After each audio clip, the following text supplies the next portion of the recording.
السلام عليكم ورحمة الله تعالى وبركاته. نحمده ونصلي على رسول الكريم أما بعد. فقد قال الله تعالى في القرآن العليم وفي القرآن المجيد: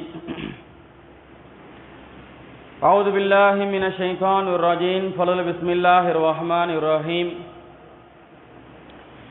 يا أيها الذين آمنوا إن تنصروا الله ينصركم وثبت أقدامكم. صدق الله العلي العليم. وعن بريرة رضي الله تعالى عنه أن النبي صلى الله عليه وسلم قال: بشر المشائين في الظلم إلى المساجد بالنور التام يوم القيامة، أو كما قال رسول الله صلى الله عليه وسلم. قال ربي اشرح لي صدري ويسر لي أمري واحلل عقدة من لساني يفقهوا قولي. ربي زدني علما ربي زدني علما ربي زدني علما وارزقني فهما. اللهم صل على محمد وعلى آل محمد كما صليت على إبراهيم وعلى آل إبراهيم إنك حميد مجيد، أو كما قال رسول الله صلى الله عليه وسلم.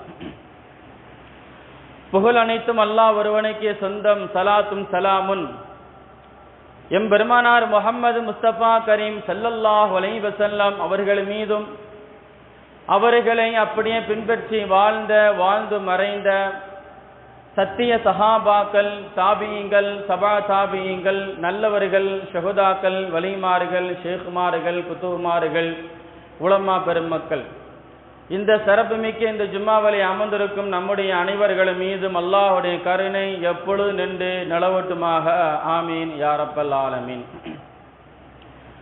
அன்புக்குரிய பெரியோர்களே, சகோதரர்களே, மீண்டும் மீண்டும் இறைலமாம காபத்துல்லாவை ஹஜ்ஜி செய்யக்கூடிய ஒரு பாக்கியத்தையும், அதிகமாக உம்ரா செய்யக்கூடிய ஒரு பாக்கியத்தையும், அதிகமாக அருமை நாயகம் ரசூலை கரீம் ஸல்லல்லாஹு அலைஹி வஸல்லம் அவர்களை மன ஓர்மையோடு மகிழ்ச்சியோடு ஜியாரத்து செய்யக்கூடிய ஒரு பாக்கியத்தையும், இந்த உலகத்திலே வாழும்போது நீண்ட ஆயுளோடு நீண்ட சுகத்தோடு நோய் நொடி இல்லாமல் மருத்துவ செலவுகள் இல்லாமல் முழு ஆரோக்கியத்தோடு வாழக்கூடிய ஒரு பாக்கியத்தையும், மன அழுத்தம், மன கஷ்டம், கெட்ட சிந்தனைகளை இருந்து அல்லாஹ் நம்மளையும் நம்முடைய சமுதாயத்தை பாதுகாத்து இந்த உலகத்திலே வாழும்போது மனைவி மக்களோடு பேரம்பேத்திகளோடு சந்தோஷமாக வாழக்கூடிய ஒரு பாக்கியத்தையும், அதிகமாக வறுமை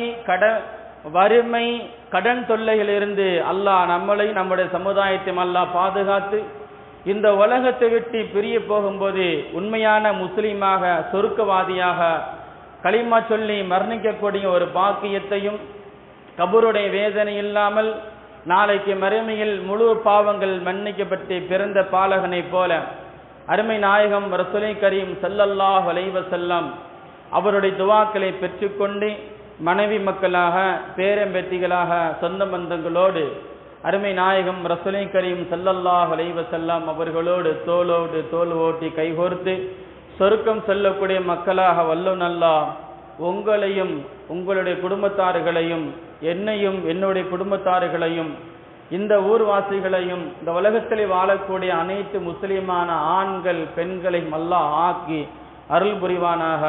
ஆமீன் யா ரப்பல் ஆலமீன். அன்புக்குரிய பெரியோர்களே, சகோதரிகளே, இந்த ஜும்மா உரையில் பள்ளிவாசல் நமது சின்னம் என்ற ஒரு தலைப்பின் கீழ் உங்களிடம் பகிர்ந்து கொள்ள நான் ஆசைப்படுகிறேன்.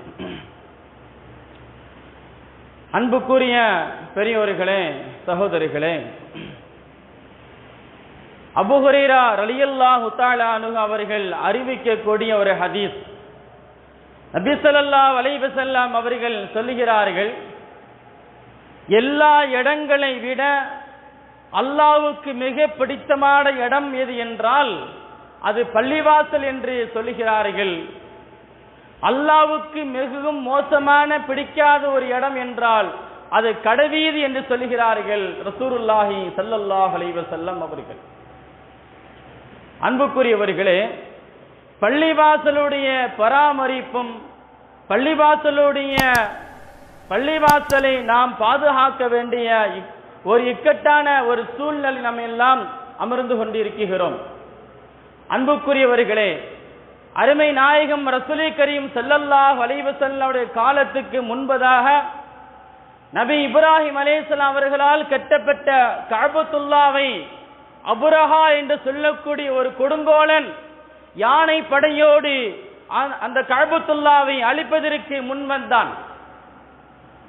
அபாபில் என்ற ஒரு பறவையை கொண்டாந்து அல்லாஹ் சுப்ஹானஹு வ தஆலா சின்ன சின்ன கருக்களை கொண்டு யானையுடைய படைகள் மீது போட சொன்னான். அது போட்டது ஒரு கோழி குஞ்சு எப்படி செத்து மடிந்து போகுமோ அதே போன்று அவர்கள் இறந்தார்கள் என்று வரலாறு சொல்லி காட்டுகிறது. மறுபடி வரலாறு சொல்லுகிறது, அபுரஹா என்பவன் மிகப்பெரிய ஒரு கொடுங்கோலன் இறையில்லமாம் கஅபத்துல்லாவை கண்ணியமான அந்த இடத்தை இழிவுபடுத்துவதற்காக வேண்டி கேவலமாக கருதி அந்த கஅபத்துல்லாவை இடிக்கு வந்த அந்த அபுரஹா நெஞ்சி வடித்து இறந்து போன வரலாறு சொல்லி காட்டுகிறது.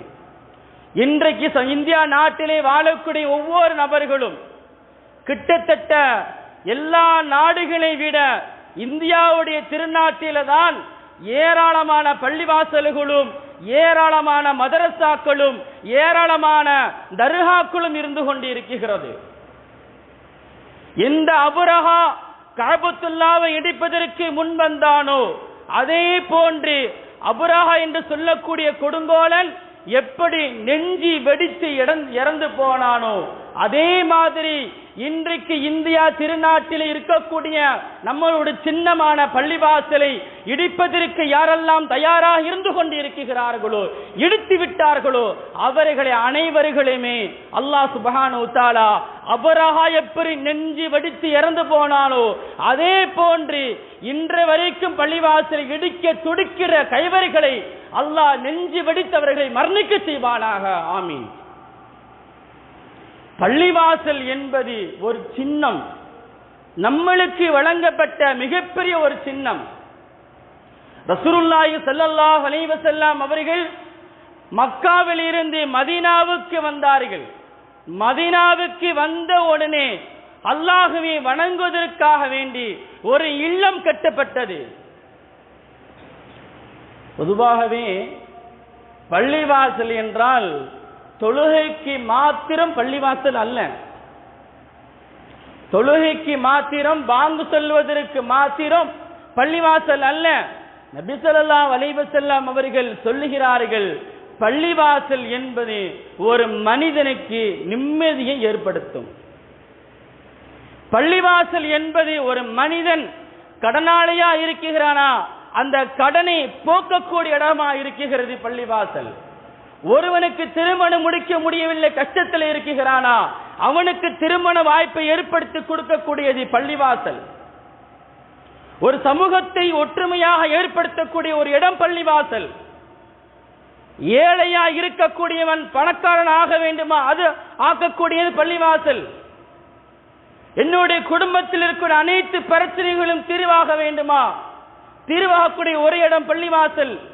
தர்மங்களும் வாரி வழங்கக்கூடிய இடம் பள்ளிவாசல். ஜக்காத்து பொருட்களை வழங்கப்படக்கூடிய இடம் பள்ளிவாசல். ஒவ்வொரு நபருடைய கண்ணியத்தை காக்கக்கூடிய இடம் பள்ளிவாசல்.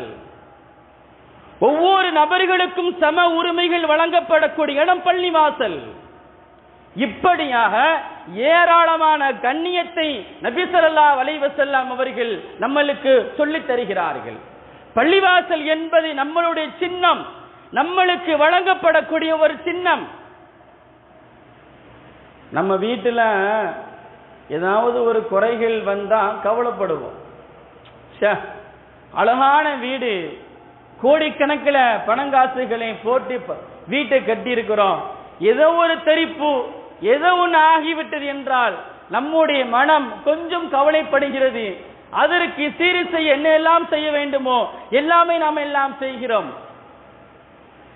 ஆனால் அதே ஒரு பள்ளிவாசல்ல ஏதாவது ஒரு குறைகள் இருந்தால், ஏதோ ஒரு தெரிப்போ ஏதோ ஒரு பள்ளிவாசல் ஒரு களங்கத்துக்கு உள்ளாகிவிட்டால் நம்முடைய மனம் கலங்க வேண்டும். அதற்கு ஏற்ப நடவடிக்கைகளை நாம் எடுக்க வேண்டும். சமீபத்தில் கிட்டத்தட்ட ஊபியில் பள்ளிவாசல்கள் இடிக்கப்பட்டது. ஷாஹீது மஸ்ஜித் என சொல்லக்கூடிய ஜும்மா பள்ளிவாசல். பொதுவாகவே டிசம்பர் 6 என்றாலே எல்லோருக்குமே ஒரு பயம் வரும். பொதுவாகவே எல்லோரு நபர்களுக்குமே ஒரு பயம் வரும். ஆங்காங்கு எல்லா இடங்களிலும் போலீசுகள் குவிக்கப்பட்டு ஒரு பாதுகாப்பாக இருப்பார்கள். ஏதோ களங்கம் வந்திருக்க கூடாது அப்படின்னு. பொதுவாகவே இஸ்லாமிய நபர்கள் எப்போதுமே களங்கத்தை உண்டாக்க மாட்டார்கள்.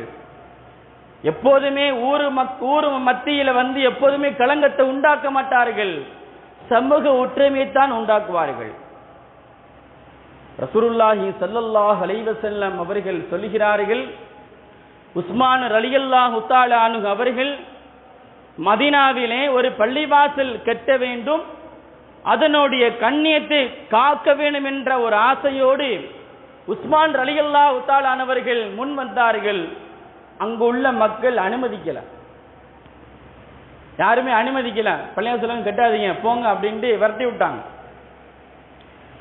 அந்த மக்களை உஸ்மான் ரலியல்லாஹு தஆலா அவர்கள் நபி ஸல்லல்லாஹு அலைஹி வஸல்லம் அவங்களிடம் அழைத்து வந்தார்கள்.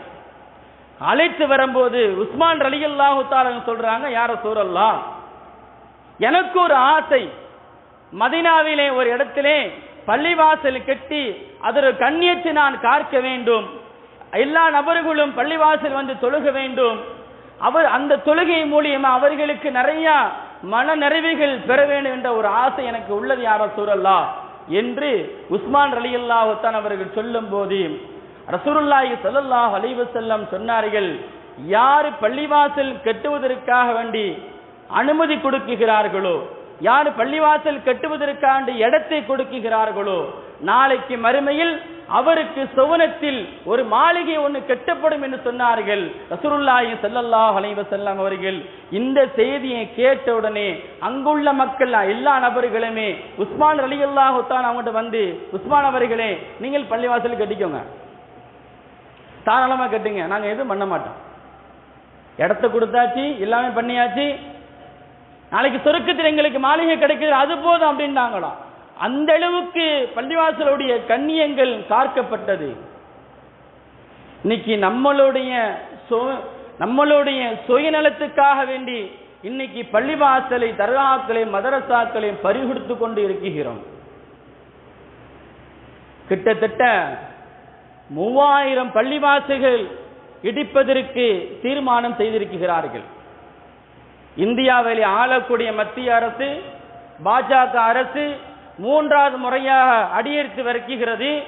3வது முறையாக அந்த ஆட்சியிலே பாசிச அரசு என்பது இன்னைக்கு மதசார்பற்ற இந்த இந்தியா திருநாட்டில் மத கலவரத்தை ஏற்படுத்தி கொண்டு இருக்கிறது.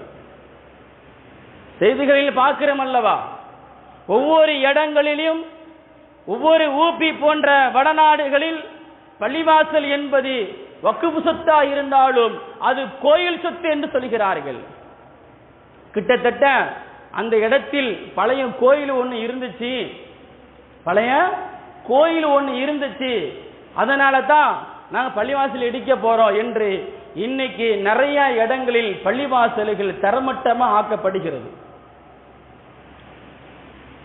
நம்மளுடைய சின்னமான பள்ளிவாசலை நாம் களங்கத்தை ஏற்படுத்தக்கூடாது. நம்முடைய பள்ளிவாசலை நாம் மீட்டெடுக்க வேண்டும். நம்முடைய உயிரே போனாலும் பரவாயில்லை, இது அல்லாஹ்வுடைய வீடு, மன நிம்மதி ஏற்படுத்தக்கூடிய வீடு. அந்த வீட்டில் யாராவது ஒரு களங்கத்தை ஏற்படுத்தினால் நாம் போர் செய்தாவது அந்த பள்ளிவாசலை மீட்டெடுக்க வேண்டும். அன்றைக்கு வாழ்ந்தவர்கள் சஹாபாக்கள் மத்தியிலே கூட என்ன ஒரு ஒற்றுமை இருந்து தெரியுமா? பள்ளிவாசல் என்று வந்துவிட்டால் அவர்கள் பள்ளிவாசலுக்கு செய்ய வேண்டிய அந்த கண்ணியத்தை செய்வதற்கு அவ்வளவு ஆர்வமாக இருந்திருக்கிறார்கள். ரசூலுல்லாஹி ஸல்லல்லாஹு அலைஹி வஸல்லம் அவர்கள் மஸ்ஜித் நபவியிலே அமர்ந்து கொண்டிருக்கும் போது ஒரு யூதர் பள்ளிவாசல் ஓரமாக சிறுநீர் கழித்து விட்டார். சிறுநீர் கழிக்கும் போது அங்கு இருந்தவர்கள் சஹாபாக்கெல்லாம் ஓடி போய் பிடிக்க போனாங்க. ரசூலுல்லாஹ் தடுத்தாங்க, நில்லுங்க, அவர் முதல்ல சிறுநீர் கழித்து முடியட்டும். யாராவது ஒரு சின்ன பிள்ளையோ பெரியவங்களோ யாராவது சிறுநீர் கழிச்சுக்கிட்டு இருக்கும்போது இடையில போய் தட்டுனாங்க அப்படின்னா நின்றும், அதனால் அவர்களுக்கு பல விளைவுகளை ஏற்படுத்தும். அதனால தான் ரசூலுல்லாஹி ஸல்லல்லாஹு அலைஹி வஸல்லம் சொன்னாங்க, நீங்க என்ன செய்யுங்க, விடுங்க, அவர் சிறுநீர் ஃபுல்லா கழிச்சு முடிக்கட்டும் அப்படின்றாங்க. அந்த சிறுநீரை கழிச்ச அந்த இடத்தில் ரசூலுல்லாஹி ஸல்லல்லாஹு அலைஹி வஸல்லம் அவர்கள் தண்ணீரை கொண்டு வர சொல்லி சுத்தம் செய்தார்கள்.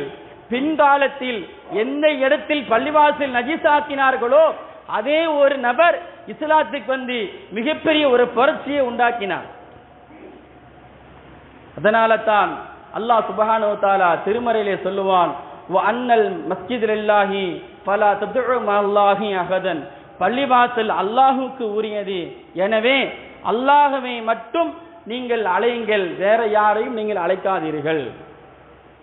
பள்ளிவாசலுக்கு வந்தால் நாம் அல்லாஹை மட்டும்தான் அழைக்க வேண்டும், அல்லாஹ் இடத்திலே மட்டும்தான் நாம் உதவி தேட வேண்டும், அல்லாஹ் இடத்திலே தான் சஜ்தாவிலே கடந்து அல்லாஹ் இடத்தில் கேட்க வேண்டும்.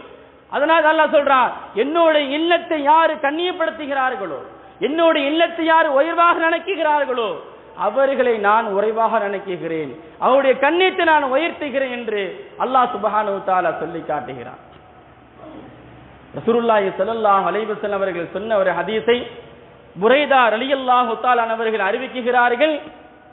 கால புஷ்ருல் மஷாயின ஃபீ லலமி இலல் மசாஜித் பின்னூரி தாமி யௌமில் கியாமத்தி, இருளான நேரத்தில் யார் பள்ளிவாசலுக்கு நடந்து வருகிறார்களோ, இருள் சூழ்ந்த நேரம், இரவான நேரம், அந்த இரவான நேரத்தில் யார் பள்ளிவாசலுக்கு நடந்து வருகிறார்களோ அவர் கியாமத்து நாளில் பரிபூரண ஒளியை பெற்றவர் ஆவார் என்று நல்வாழ்த்துக்கள் கூறுங்கள் என்று சொன்னார்கள் ரசூலுல்லாஹி ஸல்லல்லாஹு அலைஹி வஸல்லம் அவர்கள். இருளான ஒரு நேரம், இருட்டான நேரத்தில் யார் பள்ளிவாசலுக்கு சிரமப்பட்டு நடந்து யார் வருகிறார்களோ கியாமத்து நாளைக்கு மறுமையில் பரிபூர்ண ஒளி அவர்களுக்கு வழங்கப்பட்டு அவர்களுக்கு நல்வாழ்த்துக்கள் கூறுங்க அப்படின்றாங்க ரசூலுல்லாஹி ஸல்லல்லாஹு அலைஹி வஸல்லம். சொல்லிவிட்டு மறுபடியும் சொல்றாங்க ரசூலுல்லாஹ், அதிகமான குளிர் நேரத்திலையும் அதிகமான மழை நேரத்திலையும் யாரு பள்ளிவாசலுக்கு வந்து ஒரு தொழுகையை இமாம் ஜமாத்தோடு தொழுது விட்டு மறு தொழுகையை காத்தவாறு யாரு பள்ளிவாசல் என்ற கதியோடு யார் இருக்கிறார்களோ அவர்தான் உண்மையான சொர்க்கவாதி என்று சொன்னார்கள் ரசூலுல்லாஹி ஸல்லல்லாஹு அலைஹி வஸல்லம் அவர்கள். அன்புக்குரியவர்களே, நாம் நம்மளுடைய பள்ளிவாசலுடைய கண்ணியத்தை நாம தான் காக்க வேண்டும். சமீபத்தில் நடந்த ஒரு சம்பவம், மௌசமியில் ரியால் என சொல்லக்கூடிய சவுதி நாட்டில் சில நாட்களுக்கு முன்னாடி நடந்த ஒரு நிகழ்வு, ஒரு நிகழ்ச்சி எந்த அளவுக்கு மோசமாக போனது என்றால், இன்னைக்கு சவுதி அரேபியாவில் கூட மதுபானங்களும் அனாச்சாரங்களும் விபச்சாரங்கள் எல்லாமே உள்ள வந்துவிட்டது, எல்லாமே மாறிடுச்சு, கலாச்சாரம் ஃபுல்லா மாறிடுச்சு. ஒரு நிகழ்வை ஒன்று நடத்தி காபத்துல்லா மாறி ஒரு படத்தை ஒன்று போட்டு அரைகுறை ஆடையோடு பெண்களை நிற்க வைத்து வலம் வந்தார்கள். அமெரிக்காவில் இருந்து மிகப்பெரிய ஒரு பாடகி அவர்களை அழைத்து, அவர் நிறுவனமாக கூட ஆடக்கூடிய தகுதி பெற்றவர், அந்த பொம்பளைய வரையும் அழைத்து காபத்துல்லா எந்த அளவுக்கு செய்யப்பட்டு உள்ளதோ காபத்துல்லாவுடைய கண்ணியம் காக்கப்பட வேண்டும், ஒவ்வொரு பள்ளிவாசலுடைய கண்ணியம் காக்கப்பட வேண்டும். அந்த காபத்துல்லா மாறி ஒரு வேடங்கள் போட்டு அந்த இடத்தில் அரைகுறை ஆடையோடு அந்த இடத்தை அசையும் செய்தார்கள். அங்க இருந்தவர்கள், இதற்கு முன்னாடி ஜாகிலியா இருந்தவர் கூட இதை மாதிரி செய்திருக்க மாட்டார்கள். இதற்கு முன்னாடி வாழ்ந்த ஜாகிலியாக்கள், அறமுட்டாளா இருந்தவர் கூட இதே மாதிரி ஒரு காரியத்தை அவர்கள் செய்திருக்க மாட்டார்கள். ஆனா இன்னைக்கு சவுதி அரேபியா ரியாத்தில் நடந்த ஒரு 4 தினங்களுக்கு முன் நடந்த உண்மையான ஒரு சம்பவம், அதை பார்த்து நிறைய மார்க்கம் மேதைகள் எல்லாம் எதிர்ப்பு தெரிவித்தார்கள். சவுதி அரேபியாவில் இருக்கக்கூடிய நிறைய மார்க்க அறிஞர்கள் முதல், இந்தியா திருநாட்டில் இருக்கக்கூடிய மார்க்க அறிஞர்கள் முதல், ஒரு காபத்துல்லா மாதிரி ஒரு வடிவமைக்கப்பட்ட அந்த இடத்தில் கேவலமான முறையில் அறகுறை ஆடக்கூடிய பெண்கள் நிர்வாணம் செய்துவிட்டு ஒரு பள்ளிவாசலை கேவலப்படுத்தீர்கள் என்று அங்குள்ள அரசுக்கு மார்க்க மாமேதைகள் எல்லாம் கடிதம் அனுப்பி எதிர்ப்பு தெரிவித்தார்கள். அந்த அளவுக்கு கூட காபத்துல்லா முதல் இன்று வரையும் இருக்கக்கூடிய பள்ளிவாசலை நாம் களங்கத்தை ஏற்படுத்தக்கூடாது. பள்ளிவாசலுடைய கண்ணியத்தை நாம் காக்க வேண்டும். நம்முடைய உரிமை, நம்முடைய சின்னம் என்று தான் சொல்ல வேண்டும். யாராவது ஒருவர், நீ பார்க்கிறோம் அல்லவா, வடநாட்டிலே ஊப்பிலே இன்னைக்கு நிறைய இடங்களில் பள்ளிவாசல் இடிக்கப்படுகிறது, தர்காக்கள் இடிக்கப்படுகிறது, மதரசாக்கள் இடிக்கப்படுகிறது. அங்குள்ள முஸ்லிம் மக்களுக்கு தொந்தரவாக இன்று வரையும் இருந்து கொண்டிருக்கிறார்கள். பாசிச அரசு இன்று வரையும் மக்களுக்கு நிம்மதி இல்லாத ஒரு வாழ்க்கை அவர்கள் கொடுத்து கொண்டிருக்கிறார்கள். நபி இப்ராஹிம் அலைஹிஸ்ஸலாம் அவர்களுக்கு நம்முருது ஒரு நெருப்பு கூண்டத்தை நம்முருது கூட்டினான். அதே மாதிரி ஒரு நெருப்பு கூண்டத்தை வைத்துக் கொண்டு வடநாட்டிலே 2 தினங்களுக்கு முன்னாடி என்ன நடந்தது தெரியுமா? முஸ்லிம் மக்களை நெருப்பு வைத்துக் கொண்டு பயங்காட்டினான். அதே ஒரு நெருப்பு என்பது அவர்களுக்கும் பாய்ந்தது. அப்போ முஸ்லிம் என்பவர்கள் அல்லாஹ்வுடைய பள்ளிவாசலை காக்கக்கூடியவர்கள். சில இடங்களிலே பார்த்தால் பள்ளிவாசல்களும் கோயிலும் ஒன்னாவே இருக்கும். இந்த புதுக்கோட்டை பக்கம், தஞ்சாவூர் பக்கம், மதுரை பக்கமெல்லாம் பைபாஸ் ரோடு, ஏதாவது ஒரு ரோடு பக்கம் போனோம் என்றால் அந்த ஓரங்களில் பார்க்கும்போது பள்ளிவாசலும் கோயிலும் சர்ச்சும் ஒன்னாவே இருக்கும். சில தினங்களுக்கு முன்னாடி ஒரு கோயில் விசேஷம் அந்த இடத்தில் நடத்தப்பட்டது. பாங்கு சொல்லுகிறார்கள். பாங்கு சொல்லும் போது அவருடைய சத்தங்கள் அமைக்கப்பட்டது அப்படின்னாங்க. பேட்டிகள் மூலியமாக, சமூக வலைத்தளங்கள் மூலியமாக வந்தது கேட்க எல்லாருமே கேட்டாங்க, என்னங்க உங்களுடைய கோயில் விசேஷம் நீங்க சிறப்பா செய்ய வேண்டியது? இல்ல இல்ல, அன்றையிலிருந்து இன்ற வரைக்கும் நாங்கள் தொப்புள் கூடி உறைவாக மாமன் மச்சாக நாங்கள் வாழ்ந்து கொண்டிருக்கிறோம். எங்களுக்கு மத்திய நாங்கள் பிரிவை நாங்கள் ஏற்படுத்தவில்லை. நாங்கள் எப்போதுமே ஒற்றுமையத்தான் நாங்கள் இருக்கிறோம் அப்படின்றாங்களாம். பள்ளி சிலை ஊர்களில் பள்ளிவாசல் திறப்பு விழாவுக்கு கூட மாற்று மத சகோதரிகள் சிறு வரிசையோடு சென்று கண்ணியம் செய்தார்கள். அதே ஒரு கோயில் திறப்பு விழா என்றால் கூட நம்முள்ள மக்கள் அவர்களுக்கு கண்ணியம் செய்தார்கள். வேற்றுமை காட்டவில்லையே. இந்தியா திருநாட்டில் எல்லா நபர்களுக்கும் சம உரிமைகள் வழங்கப்பட்டு இருக்கிறது. 3ஆம் முறையாக ஆளக்கூடிய பாஜக அரசு இன்னைக்கு முஸ்லிம் மக்கள் மத்தியில களங்கத்தை, ஒவ்வொரு பள்ளிவாசல் களங்கத்தை ஏற்படுத்திக் கொண்டிருக்கிறார்கள். உமர் இப்னு கத்தாப் ரலியல்லாஹு தஆலா அன்ஹு ஒரு நாட்டுக்கு சென்றார்கள். ஒரு நாட்டுக்கு செல்லும் போது அங்க தொழுகை நேரம் வந்துவிட்டது. தொழுகை நேரம் வந்தவுடனே உமர் இப்னு கத்தாப் ரலியல்லாஹு தஆலா கேட்டாங்க, எங்கேயாவது தொழுகை இடம் இருக்கிறா, பள்ளிவாசல் இருக்கிறா? சொன்னாங்க, சுத்தி வட்டாரத்தில் பள்ளிவாசலே இல்லை, ஜெர்சி வேண்டாம் இருக்கு, தொழுதுக்கலாம் அப்படின்னா. அவங்களுக்கு இடம் சுத்தம் செய்யப்பட்டது. தொழுகைக்கு அழைப்பு கொடுத்தார்கள். இங்க வந்து தொழுகுங்க அப்படின்றாங்க. நீங்க சொல்றாங்கல்ல, பல வருடங்களுக்கு முன்னாடி இந்த பள்ளிவாசல்ல எங்களுடைய மூதாதையோட கோயில் ஒன்று இருந்துச்சு, அதனால தான் பள்ளிவாசல் இடிக்கிறதுக்கு கோர்ட்டு உத்தரவு வந்திருக்கு, நீதிபதி எல்லாம் சொல்லிட்டாங்க என்று ஒரு பொய்யான குற்றச்சாட்டை வைத்துக் கொண்டு இன்னைக்கு நிறைய பள்ளிவாசலை இடித்து கொண்டு இருக்கிறார் அல்லவா. அன்றைக்கு வாழ்ந்த உமர் இப்னு கத்தாப் ரலியல்லாஹு தஆலா சொன்ன ஒரே வார்த்தை, அன்னைக்கு அந்த அதே வார்த்தை தான் இன்னைக்கு மக்கள் மத்தியில் இருந்து கொண்டு இருக்கிறது. உமர் ரலியல்லாஹு தஆலா சொன்னாங்க, இன்னைக்கு நான் தொழுதுருவேன், எனக்கு பின்னாடி வரக்கூடிய என்னுடைய சமுதாயம் உமர் ரலியல்லாஹு தஆலா இங்க தானே தொழுதாங்க, இது எங்களுக்குரிய இடம் தான், இது எங்களோட பள்ளிவாசல் இருந்த இடம் தான். இதே மாதிரி ஒரு கலவரம், ஒரு இரத்த ஓட்டம் இதே இடத்தில் நடைபெறும், அதை நான் விரும்பவில்லை.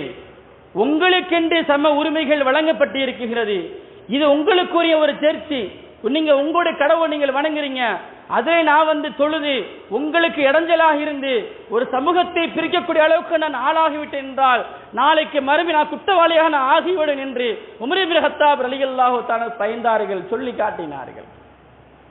இன்னைக்கு அப்படித்தான் இருக்குது. இன்னைக்கு நம்முடைய நாட்டினுடைய நிலைமை அப்படித்தான் இருக்குது. 1000 வருஷத்துக்கு முன்னாடி இருந்த பள்ளிவாசல் திடீர்னு வந்து பார்த்தா காணாம போச்சு. கணத்தை காணாமனு சொன்ன மாதிரி இன்னைக்கு நிறைய இடங்கள்ல பள்ளிவாசலும் தர்காக்களும் மதரசாக்களும் காணாம போய்கிட்டு இருக்கு. காரணம் என்ன? நம்மகிட்ட வந்து அந்த துவா இல்லைன்னு அர்த்தம். இப்ப நம்ம வீட்டில் ஏதாவது குறை ஒன்று இருந்தா அல்லாட்ட அழுது துவா செய்து குறைய தீர்வு செய்கிறோம். எங்கேயோ ஒரு நாட்டில் ஒரு பிரச்சனை நடக்குது அப்படின்னா சும்மா விட முடியுமா? நம்ம மக்கள் தானே. இறையல்லம் என்பது நம்முடைய பள்ளிவாசல் தானே, நம்மளுக்கு வழங்கப்பட்ட சின்னம் தானே. பல மைல்கள் தூரமாக பல நாடுகளில் இருந்து இந்தியா நாட்டில் இருந்து காபத்துல்லாஹ்க்கு ஹஜ் செய்ய போறோம். எதற்காக வேண்டி? எல்லா பள்ளிவாசலை விட அது உயர்வான பள்ளிவாசல். அதுதான் முதல் கிப்லா. முதல் கிப்லா என்பது மஸ்ஜித் அக்ஸாவா இருந்தது. அதுக்கப்புறம் அது மாற்றப்பட்டது. அதனால தான் ஒவ்வொரு நபர்களும் வீடு கட்டும் போது கூட என்ன செய்வாங்க? கட்டின் பாத்ரூமை கிழக்கையும் மேற்கையும் வைக்காதீங்க அப்படிம்பாங்க. ஏன்னு கேட்டா அது கிப்லா, அங்க தொழுகுக்குரிய இடம். ஏன் கிழக்கையும் வைக்கக்கூடாது? அது ஒரு கிப்லா. இப்படியாக இருந்து இன்னைக்கு அது வரைக்கும் கிப்லா வரைக்கும் நாம் கண்ணியம் கொடுக்கிறோம். இங்க இருந்து அங்க போய் ஹஜ்ஜி செய்ய போறோம். எதற்காக வேண்டி? உயர்வான பள்ளிவாசல் நன்மைக்காக வேண்டி.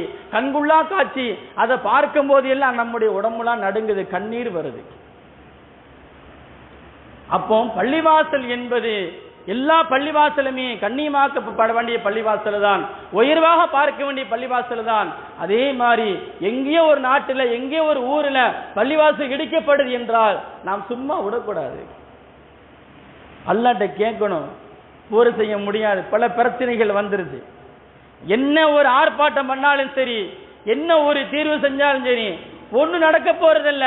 அல்லாஹ்வை மன்றாடுங்கள். யா அல்லாஹ், உன்னோட இல்லத்தை இடித்தவர்களுக்கு நீ அவர்களின் அழிப்பாயாக.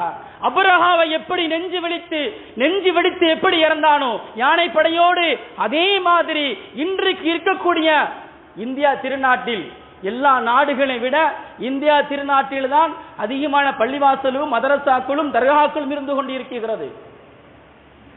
பள்ளிவாசலை இடிப்பதற்கு யார் முன் வருகிறார்களோ அவர்களுக்கு அபரஹா போன்ற நெஞ்சு வெடித்து இறந்து போக வேண்டும். நம்ம எல்லாம் துவா செய்ய வேண்டும். ரசூலுல்லாஹி ஸல்லல்லாஹு அலைஹி வஸல்லம் அவங்க சொல்லுவாங்க, பள்ளிவாசல் என்பது அல்லாஹ்வுக்கு உரிய ஒரு பள்ளி இடம், அல்லாஹ்வுடைய ஒரு வீடு. அந்த அல்லாஹ்வுடைய வீட்டை யார் பாதுகாக்குகிறார்களோ அவர்களை அல்லாஹ் பாதுகாக்குகிறார். மறுபடியும் சொல்றாங்க ரசூலுல்லாஹ், பள்ளிவாசலுடைய சொத்து ஒண்ணு இருக்கும், எல்லா ஊர்லயுமே உள்ளதுதான். அன்றைக்கு மதீனாவில் இருக்கும்போது மஸ்ஜித் நபவிக்கு ஒரு சொத்து ஒன்று இருந்துச்சு, காபத்துல்லாஹ்க்கு ஒரு சொத்து ஒன்று, எல்லாமே இருந்துச்சு. அதே மாதிரி பள்ளிவாசலுடைய சொத்து ஒன்று தோட்டம், ஒன்று மண்டபம், 2வது கடை, 4வது வீடு, சுத்தி உள்ள இடங்கள். இப்படி பள்ளிவாசலுக்கு சொந்தமான இடங்களை நாம் சரிபார்த்து அவருடைய கண்ணியத்தை நாம் காக்க வேண்டும். இப்படியா பள்ளிவாசலுடைய சொத்துக்களுடைய முறைப்படி அந்த சொத்தை யாரு பாதுகாத்து அந்த பள்ளிவாசலுக்குரிய கண்ணியத்தை யாரு கொடுக்கிறார்களோ அவருடைய கண்ணியத்தை கியாமத்து நாள் வரை அல்ல, கியாமத்து நாள் வரையிலும் நாளைக்கு மறுமையில் ஒன்று கூடி எல்லா மக்களும் ஒன்றாக நிற்கும் போது நபி அவர்கள் சொல்வார்கள், யா அல்லாஹ், உன்னோட இல்லத்தை பாதுகாத்தவர்களுக்கு நீ அவர்களுக்கு பாதுகாப்பு வழங்குவாயாக. உன்னுடைய சொத்தை பாதுகாத்தவர்களுக்கு, உன்னோட இல்லத்தை பாதுகாத்தவர்களுக்கு, உன்னோட இல்லத்தை கொண்டு போர் செய்து மரணித்தவர்களுக்கு நீ பாதுகாப்பு வழங்குவாய் என்று நாளைக்கு மறுமை நபி அவர்கள் சொல்லும் போது அந்த பள்ளிவாசல் சொத்துக்களை பாதுகாத்தவர்களுக்கு மட்டும் தனி உரிமைகள் வழங்கப்பட்டு சொர்க்கு வழங்கப்படும் என்று சொன்னார்கள் ரசூலுல்லாஹி ஸல்லல்லாஹு அலைஹி வஸல்லம் அவர்கள். கடைசி காலத்தில் இந்த உலகம் அழிவதற்கு முன்பதாக காபத்துல்லாவை அழிப்பதற்கு ஒரு கூட்டம் ஒன்று வரும். அந்த கூட்டத்தை முன்னறிவிப்பு செய்தார்கள் நபி ஸல்லல்லாஹு அலைஹி வஸல்லம் அவர்கள். ஆயிஷா ரலியல்லாஹு தஆலா கேட்டார்கள், யா ரசூலல்லாஹ், காபத்துல்லாவை அழிப்பதற்கு ஒரு கூட்டம் ஒன்று வருமா? அந்த கூட்டம் எப்படி இருக்கும் என்று கேட்டார்கள். அந்த கூட்டம் மிகப்பெரிய கொடூரமாக இருக்கும் என்று சொன்னார்கள். காபத்துல்லாவை, பள்ளிவாசலை, காபத்துல்லாவை அழிப்பதற்கு அவர்கள் முன் வருவார்கள். முன் வரும்போது அங்கு இருக்கக்கூடிய பூமி 2ஆக பிளந்து எல்லா நபர்களையும் அந்த பூமி விழுங்கிவிடும். அங்கு இருக்கக்கூடிய கடவீதியில் நின்றவர்கள் நல்லவர்கள். கடவீதிகள் எல்லாமே இருக்கும். அந்த கடவீதியில் நின்றவர்கள் அனைவர்களும் சேர்த்து மொத்தமாக பூமி விழுங்கிவிடும். ஆயிஷா கேட்டாங்க, யார் ரசூலுல்லாஹ், அவர்களை மாத்திரம் விழுங்க வேண்டியதானே, யார் கடவீதி நிற்கக்கூடியவர்கள் ஏன் விழுங்க வேண்டும்? எல்லாருக்குமே ஒண்ணுதான். ஒரு பூகம்பம் ஒண்ணு வருது அப்படின்னு நம்மளுக்கு மட்டுமா வரும்?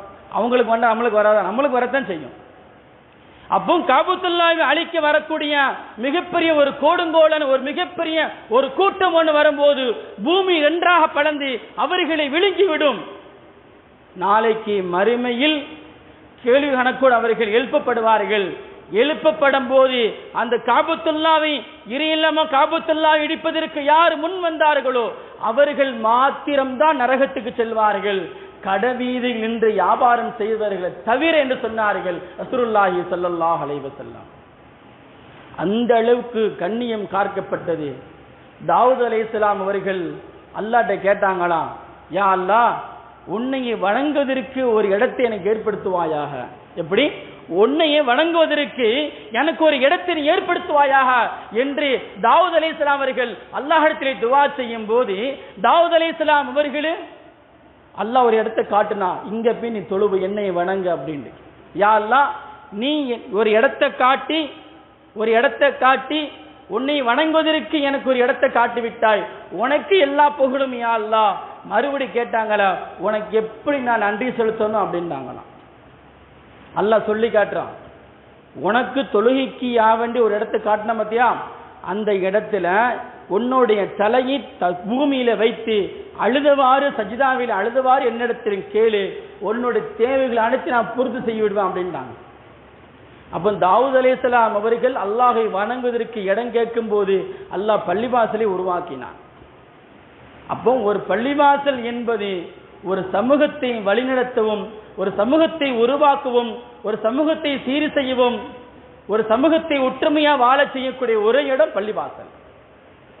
அதான் ரசூலுல்லாஹி ஸல்லல்லாஹு அலைஹி சொல்வாங்க, நீங்க வாகனத்துல போனாலும் சரி, நடந்து போனாலும் சரி, பள்ளிவாசல்ல பார்த்தா காணிக்கை தொழுகுங்க அப்படிம்பாங்க. காணிக்கை தொழுகை. இந்த பள்ளிவாசல் பேர் மஸ்ஜிது ஆரிஃபின். இப்ப நம்ம ஊர் நிறைய பள்ளிவாசல் இருக்குது, எல்லா பேரும் தெரியும் உங்களுக்கு.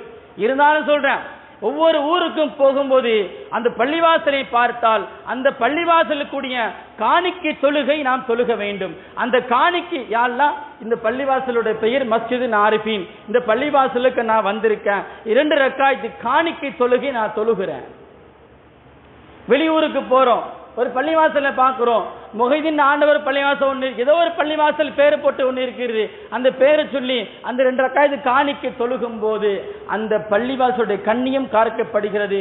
அந்த பள்ளிவாசலுடைய எப்படி என்று தொழுதார்களோ நாளைக்கு மறுமையில் அந்த பள்ளிவாசல் அவருக்கு சாட்சியாக வந்து நிற்கும் என்று சொன்னார்கள் ரசூலுல்லாஹி ஸல்லல்லாஹு அலைஹி வஸல்லம் அவர்கள். பள்ளிவாசலை பராமரிக்கணும், பள்ளிவாசலுடைய கண்ணியத்தை நாம் காக்க வேண்டும், யாருக்கும் விட்டுவிடக்கூடாது. எவனாவது ஒருத்தன் பள்ளிவாசலுடைய கோபுரத்தை வெட்டுவதற்கோ அதை அடிப்பதற்கோ அடிச்சு நொறுக்குவதற்கு முன் வந்தான் அப்படின்னா அவனை கொண்டு ஷஹீதாக போவதில் மிகப்பெரிய நன்மை எதுவுமே இல்லை. எத்தனை இடங்கள்ல ஒரு பள்ளிவாசலுக்கு ஒரு அழகு எது தெரியுமா? கோபுரம், மனாரா தான் அழகு பள்ளிவாசலுக்கு. பள்ளிவாசல் மனாரா இல்லாம எங்க பார்த்துருக்கோமா? சின்ன பள்ளிவாசல் இருந்தா கூட ஒரு மனாரா கம்பீரமா வந்து நிற்கும். இன்னைக்கு அந்த கம்பீரமான நம்முடைய சின்னங்கள் இன்னைக்கு இந்தியா திருநாட்டில் அழிப்பதற்கு முன் வந்து கொண்டிருக்கிறார்கள், அழித்துக் கொண்டிருக்கிறார்கள். நாம் அல்லாஹ்விடத்தில் அதிகமாக துஆ செய்ய வேண்டும். ரசூலுல்லாஹி ஸல்லல்லாஹு அலைஹி வஸல்லம் அவங்க சொல்லுவாங்க, யார் கிப்லா திசையை முன்னோக்கி யார் துப்புகிறார்களோ, காரி துப்புறது, வண்டியில போறோம் நடந்து போறோம், கிப்லா திசையை முன்னோக்கி யார் துப்புகிறார்களோ அது அல்லாஹ்வுக்கு பிடிக்காத ஒரு செயல், எனக்கும் பிடிக்காத செயல் அப்படின்னாங்க ரசூலுல்லாஹி ஸல்லல்லாஹு அலைஹி வஸல்லம். கிப்லா என்னன்னு தெரியுமா? அல்லாஹ் என்று வணங்கக்கூடிய இடம் அப்படின்றாங்க. ஏன் கிப்லா கபத்துல்லான இருக்கு, எங்க இருந்தாலும் சரி, நீங்க எந்த இடத்துல இருந்து தொழுதாலும் சரி, அதுதான் நம்மளுக்கு கிப்லா. மக்கா தான் நம்மளுக்கு கிப்லா. அந்த கிப்லா திசையை முன்னோக்கி யாரும் எச்சில் துப்பாதீர்கள். அப்படி யாரு வரம்பு மீறி எச்சில் துப்புகிறார்களோ நாளைக்கு மறுமையில் அவர்கள் தன்னுடைய கபரிலிருந்து எந்திக்கும் போது எச்சில் நீர் துப்பியவாறு அவர்கள் எழுப்பப்படுவார் என்று ரசூலுல்லாஹி ஸல்லல்லாஹு அலைஹி வஸல்லம் அவர்கள் சொல்லி காட்டுகிறார்கள். அன்புக்குரியவர்களே, அல்லாஹ் சுப்ஹானஹு தஆலா திருமறையிலே சொல்லி காட்டுவான், யா அய்யுஹல்லதீன ஆமனு இன் தன்சுருல்லாஹ யன்சுருக்கும் வஸப்பித் அக்தாமுக்கும். ஈமான் கொண்டவர்களே, நீங்கள் அல்லாஹ்வுக்கு உதவினால் அவன் உங்களுக்கு உதவுவான். அல்லாஹ்வுக்கு உதவுவதுனா என்னது? அல்லாஹ்வுடைய பள்ளிவாசல் நம்ம தான் பாதுகாக்கணும். அல்லாஹ்வுடைய பள்ளிவாசல் நம்ம தான் பாதுகாக்கணும். யார் அல்லாஹ்வுடைய இறை இல்லங்களை யார் பாதுகாக்கிறார்களோ அவர்களுக்கு அல்லாஹ் உதவுகிறான். அவருடைய பாதங்களை அல்லாஹ் பாதுகாக்கிறான். பள்ளிவாசலுக்கு நடந்து வரும்போது எல்லாம் அவர்களுக்கு எந்த விதமான நோயும் வராது, எந்த விதமான ஆபத்தும் வராது என்று அல்லாஹ் சொல்லி காட்டுகிறான். அதே மாதிரி தான் நம்முடைய இறை இல்லங்களை, இறை சின்னங்களை நாம் பாதுகாக்க வேண்டும். இறை இல்லங்களை யாராவது களங்கப்படுத்தினால் அபுரஹா எப்படி நெஞ்சு பிடித்து இறந்து போனானோ அதே போன்று இந்தியா திருநாட்டில் அல்லாஹுடைய சின்னமான நம்மளுக்கு வழங்கப்பட்ட சின்னத்தை, பள்ளிவாசலை, தர்காக்களை, மதரசாக்களை இடித்து விட்டார்களோ, இடிப்பதற்கு முன் வந்து யாரெல்லாம் நிற்கிறார்களோ அபுரஹாவை போன்று அல்லாஹ் அவர்களை அழிப்பானாக. நம்முடைய பள்ளிவாசலை நாம் கண்ணியம் காப்போம். அந்த பள்ளிவாசலை கண்ணியத்தை கொண்டு நாளைக்கு மறுமையில் பள்ளிவாசல்கள் மூலியமாக சொர்க்கம் சொல்லக்கூடிய மக்களாக வல்லோன் அல்லாஹ் உங்களையும் என்னையும் அல்லாஹ் ஆக்கி அருள் புரிந்து பள்ளிவாசலுடைய கண்ணியத்தை கியாமத்து நாள் வரைக்கும் உயர்வான முறையில் இருக்கக்கூடிய ஒரு பாக்கியத்தை வல்லோன் அல்லாஹ் வழங்குவானாக. ஆமீன். வாஹிரு தவானா அனில் ஹம்துலில்லாஹி ரப்பில் ஆலமீன். அஸ்ஸலாமு அலைக்கும் வரஹ்மத்துல்லாஹி தஆலா வபரகாத்துஹு.